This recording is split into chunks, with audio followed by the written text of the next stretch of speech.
बेटा तो इतना बहादुर था कि शहीद हो गया।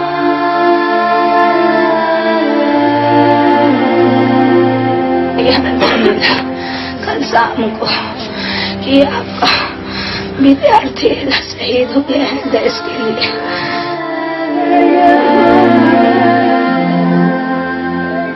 भारत सरकार को यही कहना चाहूंगी कि अगर उन लोग हम लोग पे एक बार हमला करते हैं तो हम लोग का जस्ट उसका डबल देना चाहिए।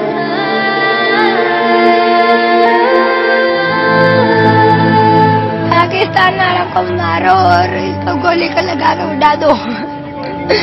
तो ऐसा ही कहना चाहती हूँ। और तो मेरे को पापा मेरा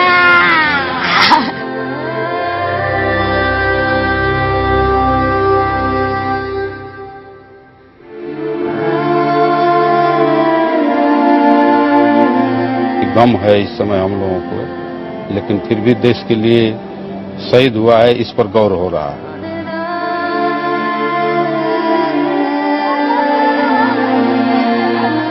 हम भी लोग को मौका मिलेगा तो हम भी जाएंगे इसके लिए, उसमें अफसोस की कोई बात नहीं।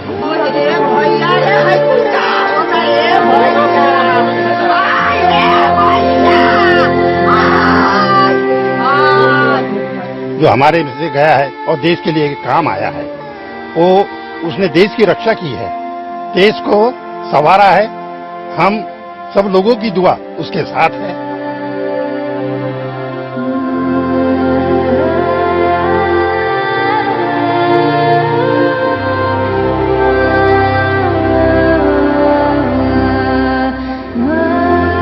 की शहादत पे बहुत गर्व है हमें। हम तो यही कहेंगे कि हमें कोई मतलब शहीद होने पे हमें नाज है।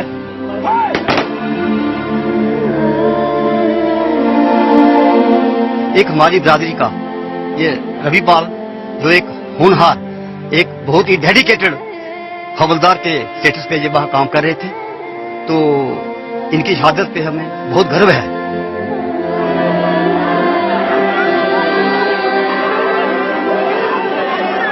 हमको कुछ चाहिए नहीं, हमको हमारे पति का बदला चाहिए। हमारा पति का, हमारा 17 जवान का बदला चाहिए। 17 जवान को मैं देखी हूँ, सबके बाल बच्चा फैमिली से मिली हूँ, हम लोग एक साथ रहे हैं।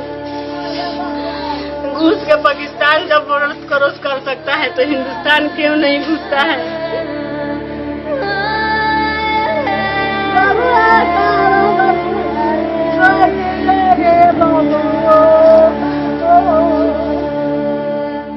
नमस्कार, मैं रवीश कुमार। एक सिपाही से ही पूछा जाए कि वो कहां जा रहा है, युद्ध का उन्माद फैलाने वाले और रचने वालों से इस सवाल का जवाब नहीं मिलेगा। जो गाना आपने सुना वो 1961 की बनी फिल्म उसने कहा का है। मशहूर शायर मखदूम मोहिउद्दीन ने लिखा है और सलील दा का संगीत। हम किसी सिपाही के बारे में तभी जानते हैं जब वो वीर गति को प्राप्त होता है। युद्ध की अनिवार्यता और युद्ध की व्यर्थता दुनिया भर में बहस का मुद्दा है, लेकिन एक सिपाही अपनी लाइन ऑफ ड्यूटी कभी क्रॉस नहीं कर सकता। वो वहां से पीछे हट नहीं सकता। उसे मरना होता है या मार देना होता है। वो किताब नहीं पढ़ता है, वो आदेश सुनता है। महानगरों के लोग टीवी और ट्विटर पर भले ही भावुक हो रहे हों, लेकिन मैं उन लोगों को देखकर भावुक हो गया जो अपने घरों से निकलकर हजारों की संख्या में सोमवार से लेकर मंगलवार तक तमाम जगहों पर शहीदों की अंतिम यात्राओं में शामिल होने जा रहे हैं और हो रहे हैं। एक छोटी सी सलामी इन लोगों के लिए भी बनती है जो किसी मंत्री के आने का इंतजार नहीं करते, बल्कि गांव या कस्बे में शहीद के घर की तरफ चल निकलते हैं। कहीं मोमबत्तियां लेकर निकल पड़ते हैं, कहीं जिले के अधिकारी रैली का नेतृत्व करने लगते हैं, तो कहीं स्कूल के बच्चे जुलूस की शक्ल में पीछे पीछे चलने लगते हैं। इनमें से हो सकता है कि कोई ट्विटर पर देशभक्ति के फलसफे ना झाड़ रहा हो, लेकिन ये वो लोग हैं जिन्होंने शहीद के पार्थिव शरीर का घंटों इंतजार किया होगा।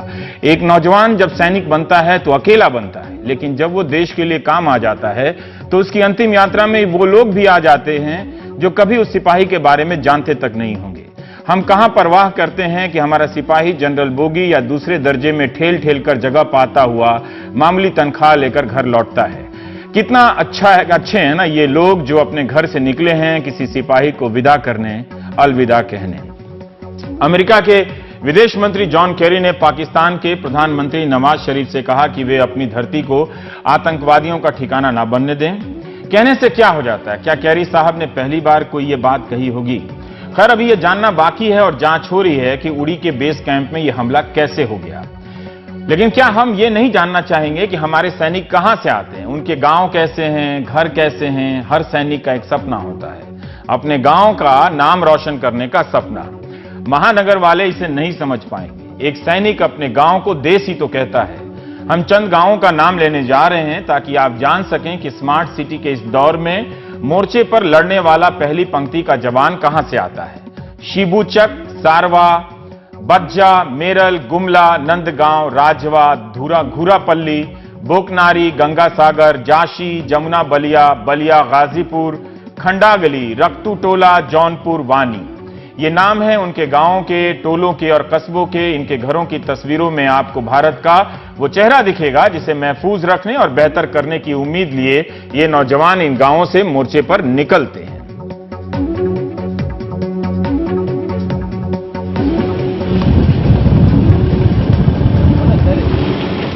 उत्तर प्रदेश के संत कबीर नगर का घूरापल्ली गांव है ये। घूरे का मतलब बताने का वक्त नहीं है। 34 साल के सिपाही गणेश शंकर का गांव है। पूर्वी उत्तर प्रदेश के इस गांव में जब कैमरा प्रवेश करता है तो रास्तों का खालीपन बताता है कि गांव सन्नाटे में है। अक्टूबर में जो सिपाही अपनी बहन की शादी के लिए लौटने वाला था, गांव के लोगों को उस सिपाही के अंतिम संस्कार की तैयारी में जुटना पड़ा। 3 बच्चों के पिता गणेश ने 2003 में सेना ज्वाइन किया, बिहार रेजिमेंट। इसी साल अगस्त में गणेश की तैनाती कश्मीर में हुई। फरवरी में पिता गुजर गए, 2 दिन बाद चाचा गुजर गए और 7 महीने बाद जवान बेटा गुजर गया। हमारे सहयोगी आलोक ने बताया कि 5000 लोग आए थे अंतिम संस्कार में शामिल होने। आने वाले लोगों का बहुत शुक्रिया कि उन्होंने ये नहीं लगने दिया कि किसी ने जान दी तो किसी को फर्क ही नहीं पड़ा। ये 5000 लोग ही असली लोग हैं, किसी सिपाही की ताकत हैं। एक जवान को पता है कि उसकी शहादत पर ट्वीट करने वाले फिर किसी और चीज को ट्वीट करने में लग जाएंगे, मगर उसके आसपास के गांव के लोग जरूर आएंगे, आए भी और भारी मन से लौटे भी होंगे। परिवार के लोगों को फर्क पड़ रहा है, उनके सामने जाने वाले का गम है तो आने वाले वक्त की चुनौतियां भी।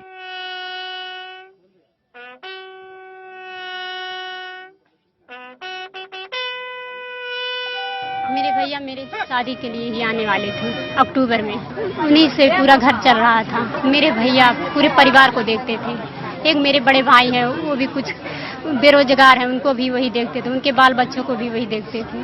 आगे यही कहना चाहती हूँ कि मेरे परिवार की भरण पोषण अच्छी तरह से हो। मेरे भैया जब आर्मी में जा रहे थे तो हम लोगों को खुशी की बात थी, हम लोगों को भी खुशी था कि भाई मेरा देश के लिए भी रक्षा करें और मेरे घर परिवार को भी अच्छी तरह से देखभाल करें। मैं चाहती हूँ कि मेरे परिवार वालों को आवास मिले और मुख्यमंत्री जी हमारे घर पर आए, हमारे घर परिवार की सहायता करें और जिस तरह से मेरे भैया शहीद हुए हैं देश के लिए, उसी तरह से आतंकवादियों का भी कत्ल किया जाए।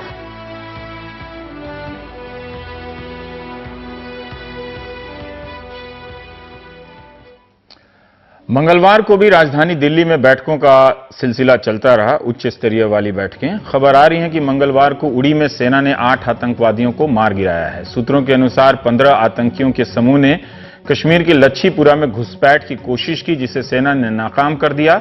8 से 10 लोगों के मारे जाने की खबर है। सोमवार को डीजीएमओ ने जानकारी दी थी कि भारतीय सेना ने इस साल 17 घुसपैठ के मामलों को नाकाम किया है और इस साल अलग अलग ऑपरेशन में 110 से ज्यादा आतंकवादी मारे गए हैं, जिनमें से 31 को घुसपैठ के वक्त मारा गया। पिछली 2 घुसपैठ में भी 8 आतंकवादियों को मार गिराया गया है। फिर भी पिछले 3-4 सालों की तुलना में इस साल घुसपैठ बढ़ गई है, ये सेना का बयान है। महाराष्ट्र के अमरावती में 26-27 साल के सिपाही विकास जनराव उइके को अंतिम विदाई देने हजारों की संख्या में लोग पहुंचे। शहीद विकास उइके ने अपने भाई से वादा किया था कि जल्दी ही अपने लिए कोई लड़की पसंद कर लेगा और एक ही मंडप में दोनों भाई शादी करेंगे। पिता कहते हैं कि उन्होंने बेटे को मना किया था कि फौज में ना जाए, लेकिन बेटे ने बात नहीं मानी। उसे सेना में जाने का शौक था और वो 2009 में भर्ती हो गया।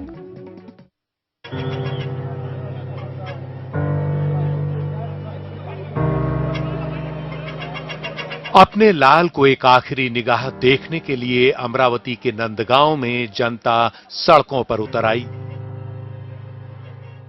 सिपाही उईक जानराव ने सिर्फ 27 साल की उम्र में उड़ी में आतंकवादियों से लड़ते हुए शहादत दी। सुबह से ही लोग उनके पार्थिव शरीर के इंतजार में उनके घर के पास जमा होने लगे थे। जैसे ही सेना का ट्रक करीब पहुंचा, आसपास के हजारों लोग चारों ओर जमा हो गए। पुलिस को उन्हें ट्रक से दूर रखने में बड़ी मशक्कत करनी पड़ी। तिरंगे में लिपटा और फूलों से लदा शहीद का पार्थिव शरीर जब सैनिकों ने ट्रक से उतारा तो आसपास लोगों की आंखों में आंसू आ गए। पार्थिव शरीर कुछ देर के लिए घर लाया गया। 6 बिहार रेजिमेंट के इस सिपाही के घर में पैर रखने की जगह तक नहीं दिखी। जब तक रहे उईक जानराव परिवार का बड़ा सहारा रहे। मां ने बताया कि बेटा हर महीने 10,000 रुपए घर भेजता था। बहन की शादी में पिता की बड़ी मदद की। हाल ही में छोटे भाई की सगाई हुई थी तो उईक जानराव ने वादा किया था कि जल्दी ही लड़की पसंद कर वो भी अपने भाई के साथ एक ही पंडाल में शादी करेंगे। लेकिन परिवार की सारी उम्मीदें धरी रह गईं। नंदगांव में ये 3 कमरे का घर है। शहीद के पिता खुद पिछले ही साल अक्टूबर में 34 साल सेना को देने के बाद रिटायर हुए। वो करगिल युद्ध लड़ चुके थे। नहीं चाहते थे कि बेटा भी खतरे से भरी इस जिंदगी में जाए, लेकिन बेटे को सेना में शामिल होने का शौक था, सो वो नहीं माना। अभी 6 दिन पहले ही परिवार से उनकी आखिरी बात हुई थी। घर में शव को कुछ देर परिवार वालों के बीच रखने के बाद खास तौर पर तैयार फूलों से लदी एक गाड़ी में पार्थिव शरीर को अंतिम संस्कार के लिए ले जाया गया।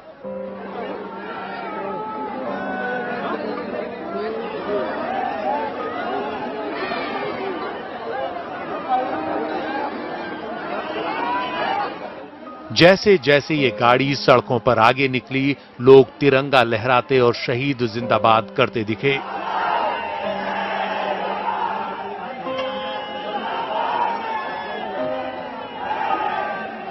धीरे धीरे भीड़ के बीच बढ़ती ये गाड़ी अंतिम संस्कार की जगह पर पहुंची, जहां आखिरी विदाई देने के लिए सेना ने पूरी तैयारी की थी।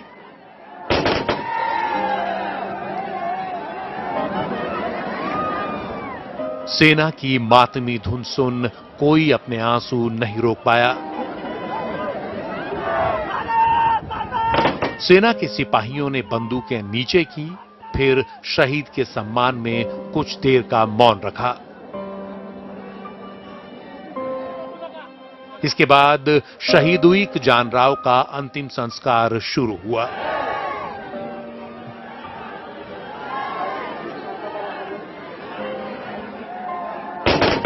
हवा में गोलियां चलाकर सैनिक सलामी दी गई। 2009 में सेना में शामिल हुए शहीद उईक जानराव की जिंदगी का सफर यहां भले ही खत्म हो गया हो, लेकिन उनकी बहादुरी के किस्से लोग आने वाले समय तक बताते रहेंगे।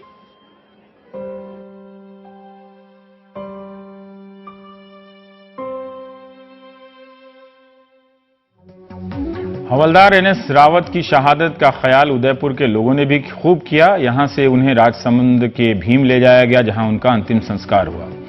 यह बात कैसे बताई जाए कि मंगलवार को शहीद हवलदार एनएस रावत का जन्मदिन भी था और उसी दिन उनका अंतिम संस्कार भी किया गया।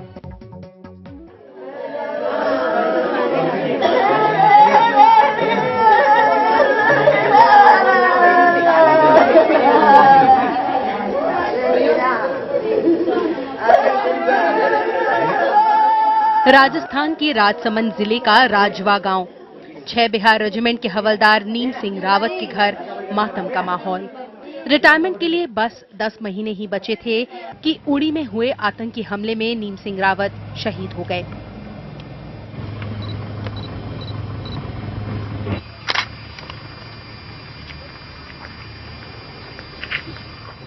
I think sounds like news पे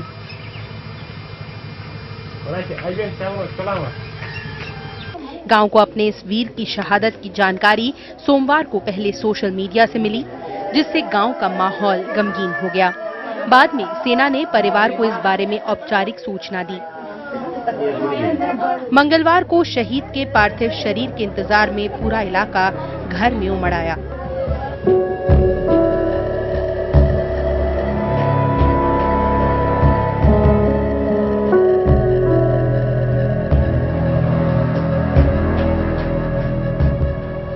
नीम सिंह रावत अपने पीछे पत्नी और 5 बच्चों को छोड़ गए, 4 बेटियां और 1 बेटा।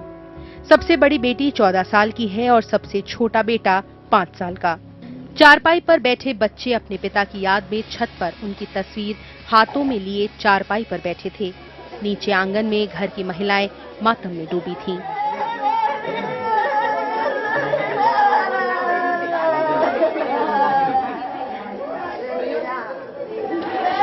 मातम का माहौल है यहाँ राजवा गांव पे, जहाँ NS रावत जो है शहीद का परिवार यहाँ पर है। आप देख सकते हैं कि बहुत छोटी छोटी बच्चियां हैं, 3 बच्चियां हैं 14 और 9 साल तक, और सबसे छोटा जो बच्चा है वो सिर्फ 5 साल का है। इनके हाथ में फिलहाल अपने पापा की फोटोएं हैं जो इन्होंने हमें दिखाई है, और बिटिया परिवार वाले सब बहुत ज्यादा भावुक हो चुके हैं। अगस्त में ही रक्षाबंधन पर नीम सिंह रावत अपने घर आए थे, बच्चों के लिए खिलौने लाए थे। अपने पिता के नक्शे कदम पर चलते हुए नीम सिंह रावत फौज में शामिल हुए। उनके पिता दूसरे विश्व युद्ध में हिस्सा ले चुके थे। फौज में देश की सेवा करने। आपके पिताजी भी थे? हाँ, हमारे पिताजी थे। किस में थे वो फौज में थे। 1947 में जर्मनी थे वो। हाँ। अपना देश आजाद हुआ था। हाँ। आजाद होने के बाद में फिर वापस आए, 1 महीना घर रह के फिर पुलिस में, राजस्थान पुलिस में भर्ती हुए। फिर 30 साल 29 साल तक सेवा की पुलिस में रही। और आपके परिवार में से आपके ये एक ही भाई हैं जो फौज में गए? हाँ, एक ही भाई, 4 भाई हैं, एक ही भाई फौज में। शहीद को अंतिम विदाई देने के लिए इलाके का हर आमो खास इस अंतिम यात्रा में शामिल हुआ। देर शाम पूरे सैनिक सम्मान के साथ नीम सिंह रावत का अंतिम संस्कार हुआ।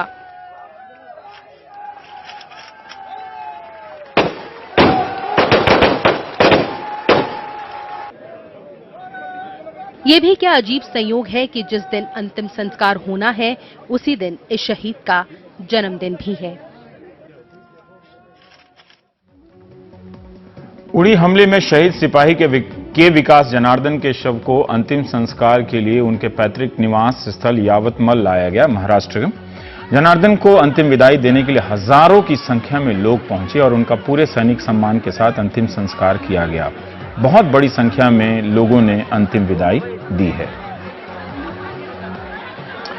शहादत को लेकर हाल फिलहाल की सरकारें संवेदनशील होती जा रही हैं, ऐसा दावा करती हैं वो। तुरंत आदेश जारी हो जाता है कि किस किस स्तर के अधिकारी राजकीय सम्मान में हिस्सा लेंगे। कई बार चूक भी हो जाती है, मगर अब मीडिया चौकन्ना भी रहता है। हमारे सहयोगी राजीव रंजन ने बताया कि सेना जवान के शहीद होने पर काफी ख्याल रखती है। यह जानकारी इसलिए भी दे रहा हूं ताकि शहीद परिवारों को भी पता रहे और उनकी मुसीबत में आपको भी ध्यान रहे कि क्या क्या किया जा सकता है। यह जानकारी इसलिए भी जरूरी है ताकि पता रहे कि हमारी सरकार क्या क्या करती है। कई बार जानकारी के अभाव में लोग यह समझने लगते हैं कि सरकार कुछ नहीं करती होगी। एक पूरा विभाग है जिसका नाम department of Indian army veteran है। इसका एक वेब पोर्टल भी है। अगर कोई जवान आतंकवाद से मरता है तो केंद्र सरकार 10 से 20 लाख रुपए देती है। राज्य सरकारें भी अलग अलग राशि देती हैं। बिहार ने तो 5 लाख रुपए देने का ऐलान किया था, जिसे अब बढ़ाकर 11 लाख किया गया है। हरियाणा और पंजाब सरकार सबसे अधिक पैसे देती है। सेना का एक ग्रुप इंश्योरेंस भी होता है जिसका 30 लाख रुपया बीमा मिलता है। इनमें से हर जवान प्रीमियम भरते हैं। लिबरलाइज फैमिली पेंशन से सैलरी के बराबर वॉर विडो को पेंशन मिलती है। छुट्टी का पैसा भी दिया जाता है। डेथ लाइफ इंश्योरेंस से 60,000 रुपया एक मुश्त मिलता है और आर्मी वाइफ वेलफेयर फंड से भी पत्नी को 15,000 रुपया दिया जाता है। जम्मू कश्मीर सरकार भी अपनी जमीन पर किसी भी राज्य के नागरिक के सिपाही के शहीद होने या मरने वालों को, जवान को 2 लाख रुपए देती है। शहीद की पत्नी को हवाई और रेल यात्रा में 50% की रियायत है अब वो हवाई यात्रा करने लायक है या नहीं, ये अलग स्थिति है। सेना में नौकरी में आरक्षण भी दिया जाता है। पेट्रोलियम मंत्रालय एलपीजी गैस की एजेंसी और पेट्रोल पंप देने में 8% का आरक्षण देता है। पेशेवर संस्थानों में भी 1 से 5% आरक्षण है। इसके अलावा और भी कई तरीके की मदद होगी जो दी जाती होगी, जो मेरी जानकारी में नहीं है इस वक्त। सेना के जिस पलटन या यूनिट की वार विडो होती है, वही यूनिट जीवन भर उनका ख्याल रखती है। पर क्या यह काफी है, उसका जवाब हमारे पास नहीं है। शहीदों की याद में तमाम तरह की घोषणाएं की जाती हैं, कई जगह पर पूरी होती है और कई जगहों पर अधूरी रह जाती है। कई जगहों पर लोग उसे पूरा कर देते हैं। उत्तराखंड का एक अच्छा सा शहर है कोटद्वार। कोटद्वार से 6 किलोमीटर दूरी पर एक गांव है घमंडपुर। घमंड इसी गांव का एक नौजवान 2003 में श्रीनगर के लाल चौक पर शहीद हो गया। बीएसएफ के असिस्टेंट कमांडेंट मुकेश बिष्ट। घमंडपुर ने अपने इस शहीद की याद को अच्छे से संजोया है। इसमें से शहीद मुकेश बिष्ट की मां श्रीमती देवीश्री बिष्ट की बहुत बड़ी भूमिका है, जो डिग्री कॉलेज में पॉलिटिकल साइंस पढ़ाती थीं। प्रिंसिपल होकर रिटायर हुई और देवीश्री बिष्ट और मुकेश के दोस्तों ने शहीद मुकेश बिष्ट स्मृति संस्था बनाई। इस संस्था ने शहीद मुकेश बिष्ट की याद में एक लाइब्रेरी बनाई है, जिसके लिए जमीन मुकेश की मां ने दी है। उत्तराखंड सरकार ने भवन निर्माण के लिए कुछ मदद कर दी, मगर लोगों ने अपना भी जोड़ा अपनी तरफ से और मुकेश बिष्ट लाइब्रेरी तैयार हो गई। इस लाइब्रेरी में गांव की किसी कमजोर लड़की को ही लाइब्रेरियन का काम दिया जाता है, ताकि वो पढ़ाई कर ले और आर्थिक स्थिति का सामना भी। सुबह शाम खुलने वाली इस लाइब्रेरी में परीक्षा की तैयारी करने वाले नौजवानों का तांता लगा रहता है। नौकरी से रिटायर होने वाले के बाद कर्मचारी और फौजी भी यहां पर पढ़ने आते हैं। यही नहीं, शहीद मुकेश बिष्ट स्मृति ने संस्था ने फुटबॉल की प्रतियोगिता की भी शुरुआत की है। मुकेश बिष्ट फुटबॉल के खिलाड़ी थे। उनकी याद में 12 साल से यह प्रतियोगिता चल रही है और अब इसने उत्तराखंड में अच्छी खासी प्रतिष्ठा हासिल कर ली है। दिसंबर के अंत और जनवरी के शुरू में होने वाले इस प्रतियोगिता में उत्तराखंड की 8 टीमें हिस्सा लेती हैं। बीएचईएल के फुटबॉल मैदान और शादी के हॉल किराए पर लेकर खिलाड़ियों को ठहराया जाता है। पहले 10,000 की इनाम राशि थी, जो अब बढ़कर 30,000 की हो गई है। फाइनल मैच में 8-10 हजार की भीड़ जुट जाती है। इसके कारण कोटद्वार के आसपास फुटबॉल इतना लोकप्रिय हो गया, काफी आयोजकों को अब इंटर लेवल पर, स्कूल लेवल पर प्रतियोगिता का आयोजन करना पड़ रहा है, जिसमें 30 से 32 टीमें हिस्सा लेने के लिए मार करती हैं आपस में। इसी के साथ मुकेश जिस स्कूल में पढ़ते थे, वहां के मेधावी बच्चों को उनकी मां छात्रवृत्ति देती है। मुकेश का एक छोटा भाई भी था, जो पिछले साल पीलिया का शिकार हो गया। वो अब दुनिया में नहीं है, पिता नहीं थे, मां अब अकेली हैं, फिर भी मुकेश की स्मृति बनाए रखने के लिए काफी सक्रिय रहती हैं। मुकेश ने लाल चौक पर जैश ए मोहम्मद के एक आतंकी को भांप लिया था और धर दबोचा। आतंकवादी ने गोली तो मार दी, लेकिन वो भाग नहीं सका, मार दिया गया। बाद में पता चला कि वो आतंकवादी गाजी बाबा का साथी था। ये तो लोगों की बात हुई कि किस तरह से लोगों ने शहीद की स्मृति को संजो कर रखा है। और ये कम बड़ी बात नहीं है कि आज भी गांव कस्बों के लोग हजारों की संख्या में शहीद की अंतिम विदाई देते हैं। लेकिन उसके बाद क्या होता है, जब लोग लौटकर चले जाते हैं, तो क्या सरकारी संस्थाएं उनका ख्याल रखती हैं? हम ब्रेक के बाद बात करेंगे।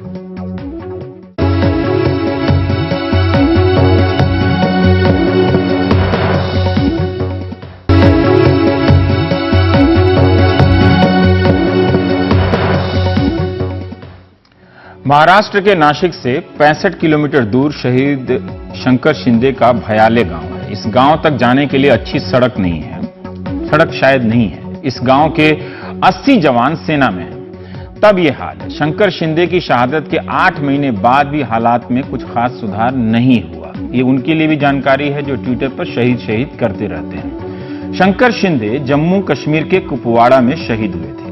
शहीद शंकर शिंदे का घर बहुत ही मामूली है। आज भी शहीद के घर में मिट्टी के चूल्हे पर खाना पकता है। आप इनके घर की हालत से अपने हिंदुस्तान को देख सकते हैं, जहां से हमारे जवान आते हैं। और जो लोग शहीद करते हैं, उनको भी देख सकते हैं कि वो कहां से आते हैं और कहां ट्विटर पर शहीद करते हैं।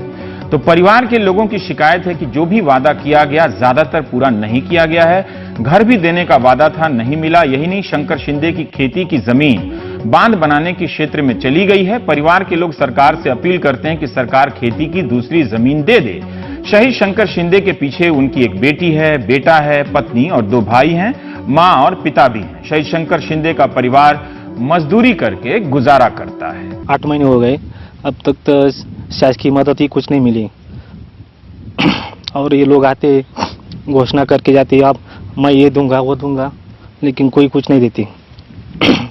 हमको घर का बोला था और कोई बोला इनको इतना एफडी करूंगा, वैसा करूंगा, किसी ने कुछ नहीं दिया। अच्छा, अभी क्या पोजीशन है घर की, कैसी हालत है घर के? अभी कैसा चल रहा है घर अभी? हमारा घर ही बहुत संकट में है अभी, खाना पीने का भी टेंशन है, बहुत मजदूरी करना पड़ती है, माँ भी मजदूरी करती है और हमारी खेती वो भी तालाब में गई है, तो पूरा 2 एकड़ खेती है हमको, तो उसमें से पूरी पानी में गई है। तो हमारा ये सरकार से निवेदन है कि उसके मुबदले में हमको कुछ न कुछ खेती मिलना चाहिए। क्या लगता है अपने जवान शहीद होते हैं, सरकार सिर्फ घोषणा करती है, घोषणा जो मुआवजा है वो घर तक मिलता नहीं है, क्या आपका सरकार को क्या कहना है ये बारे में? मुझे सरकार का ये कहना है कि ये जितने शहीद हुए वो सब गरीब घर के लड़के हैं, क्योंकि मैंने सभी की परिस्थिति देखी है, टीवी पे देखी है कि सभी किसी का ही घर अच्छा नहीं, किसी के घर की पोजीशन ही अच्छी नहीं, तो सरकार की तरफ से सभी को अच्छी तरह से मदद मिलना चाहिए। टीवी पे पैनलों में आकर फर्जी राष्ट्रवाद की बहस करने वाले कभी इनकी बात नहीं करेंगे। वो अच्छे लाखों लोग जो शहीदों की अंतिम विदाई में अपने गांव घरों में गए हैं, वो भी शायद ट्विटर और फेसबुक पर नहीं है। ये लोग भी नहीं हैं, वरना ये रोज मंत्री को टैग करके पूछते कि बताओ मेरी समस्या का समाधान हुआ कि नहीं हुआ। हरियाणा के कैथल जिले का एक गांव है पबनावा। यहां के लोगों ने अपने गांव के शहीद की याद में रेलवे स्टेशन का प्लेटफॉर्म ही बनवा दिया। कैप्टन जसमहिंदर 1965 में भारत पाकिस्तान युद्ध में शहीद हुए थे। उनके नाम पर सरकार ने रेलवे स्टेशन बना दिया, मगर उसका प्लेटफॉर्म कच्चा रह गया। गांव वालों को यह बात बर्दाश्त नहीं हुई कि शहीद की याद में बने रेलवे स्टेशन की यह हालत है। रेलवे से गुहार लगाते लगाते 50 साल गुजर गए तो ये लोग एकजुट हो गए और 2015 में 20,000 की आबादी वाले इस गांव के लोगों ने चंदा एकत्र किया और खुद ही प्लेटफॉर्म बनवा दिया। 750 फुट लंबा यह प्लेटफॉर्म बिल्कुल पक्का है। स्टेशन की 4 दीवारी भी बनवा दी है, वाटर कूलर भी लगवा दिया है।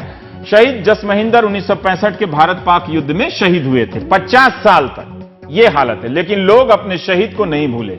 उन्हें इस बात की तकलीफ होती रही कि शहीद के नाम पर स्टेशन तो बना दिया मगर ठीक से नहीं बना। यह भी खबरें हैं कि लोगों ने अपनी जेब से 10 लाख रुपए तक खर्च कर दिए। इस स्टेशन पर जयपुर चंडीगढ़ इंटरसिटी के रुकने की मांग भी हो रही है। हरियाणा के जिंद जिले के बधाना गांव के कैप्टन पवन कुमार खटखड़ 20 फरवरी 2016 को शहीद हुए। पिता ने सबके सामने कहा था कि मेरा एक ही बेटा है जिसे मैंने देश को सौंप दिया। बहुत शान से खुद को संभालते हुए उस वक्त बेटे को अंतिम विदाई दी, लेकिन अब पिता का दिल 6 महीने में ही टूट गया है। उनका कहना है कि सरकार भूल गई।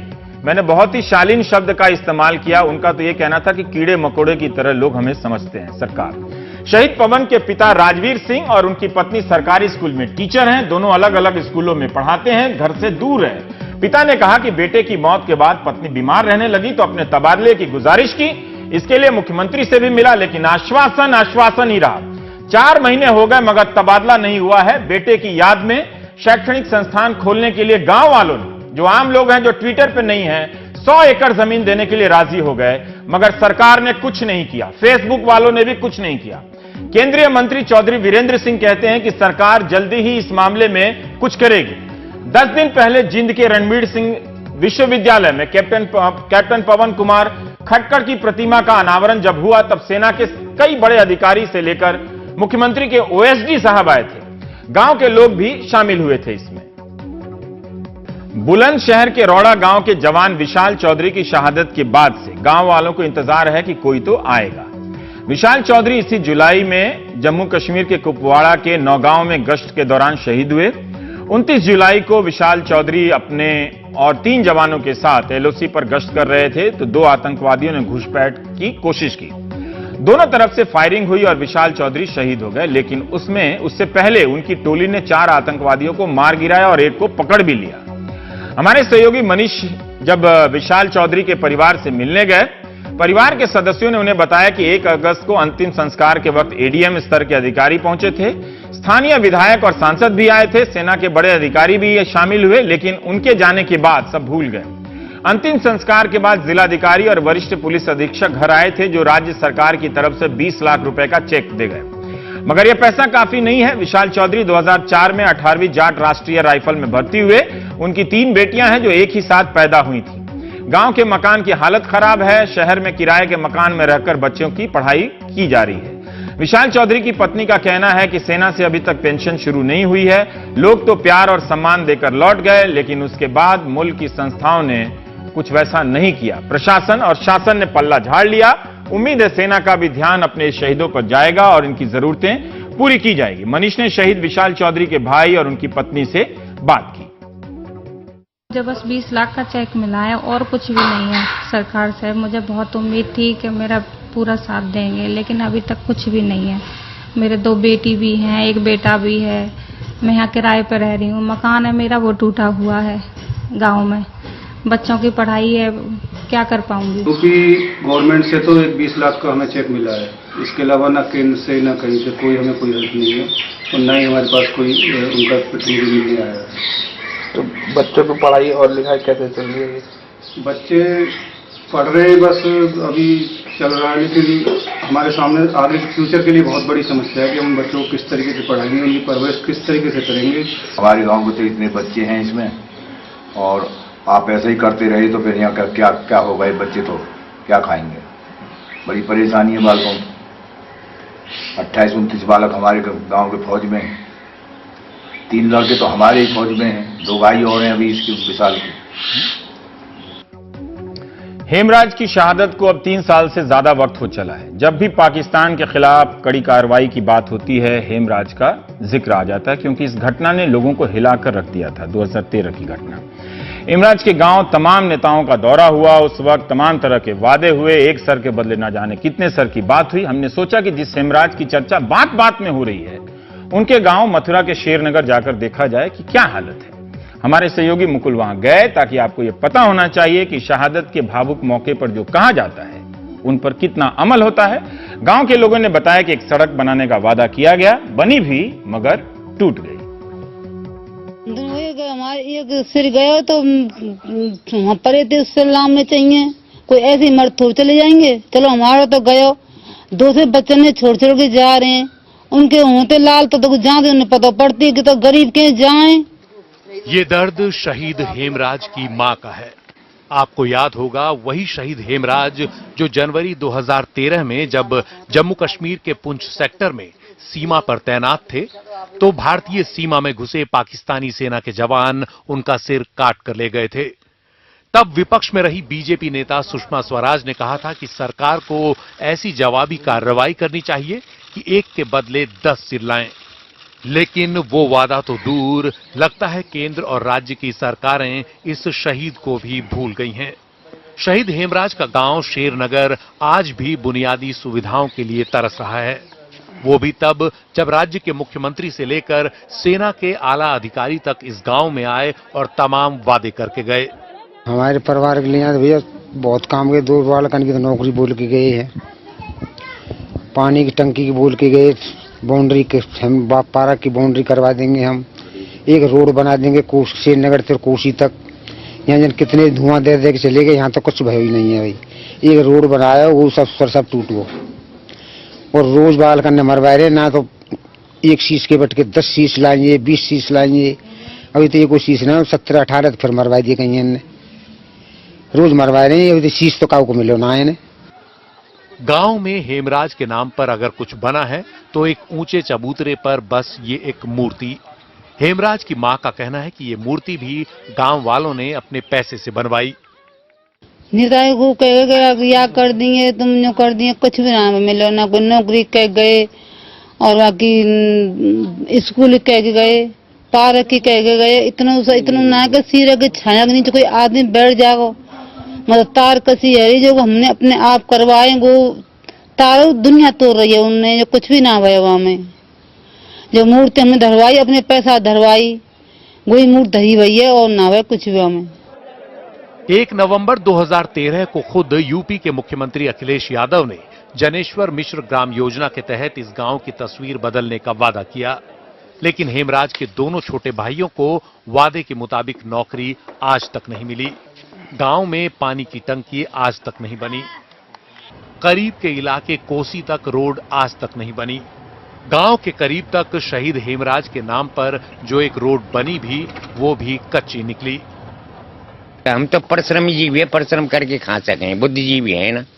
जो बुद्धिजीवी तो आगे चल ले, कोई न कोई मुद्दा बना ले जाए अपनो, कोई कुछ मुद्दा बना के लड़े, राम मंदिर पर लड़े, कोई श्याम मंदिर पर लड़े, कोई मतलब ये है कि हमारे ये शहीद है गए, हमारे लिए तो अब तक कोई फैसिलिटी भाई ना है। सब प्रॉब्लम हमारे गाँव में।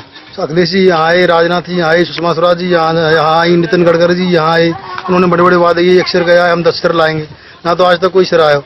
जिस पार्क में हेमराज की मूर्ति लगी है, उसके आसपास की बाउंड्री तक सरकार ने नहीं बनवाई। परिवार ने खुद ही तार बाड़ का इंतजाम किया, लेकिन वो भी कोई ना कोई तोड़ देता है। दरअसल ये इस शहीद के परिवार का भरोसा है जो बार बार टूट रहा है। हाथों में शहीद बेटे की तस्वीर लिए इस मां के आंसू दूसरे शहीदों की मांओं को कितना आश्वासन दे पाएंगे, आप खुद ही सोचिए। वो लोग वाकई बहुत अच्छे हैं जो अपने जिलों में, कस्बों में, गांवों में हजारों की संख्या में वो साधारण लोग शहीद के सम्मान में निकल रहे हैं। वो लोग भी शायद बहुत अच्छे हैं जो घर से निकलना नहीं चाहते, मगर ट्विटर, फेसबुक पर देशभक्ति झाड़ रहे हैं और युद्ध की वकालत कर रहे हैं। पर इन दोनों से भी अच्छा एक और है, नेता जो बयान देता है, जो ललकारता है, जो आपको भावुकता में बहा ले जाता है और भूल जाता है। तो आप ट्विटर पर ट्वीट करते रहिए, प्राइम टाइम देखते रहिए। नमस्कार।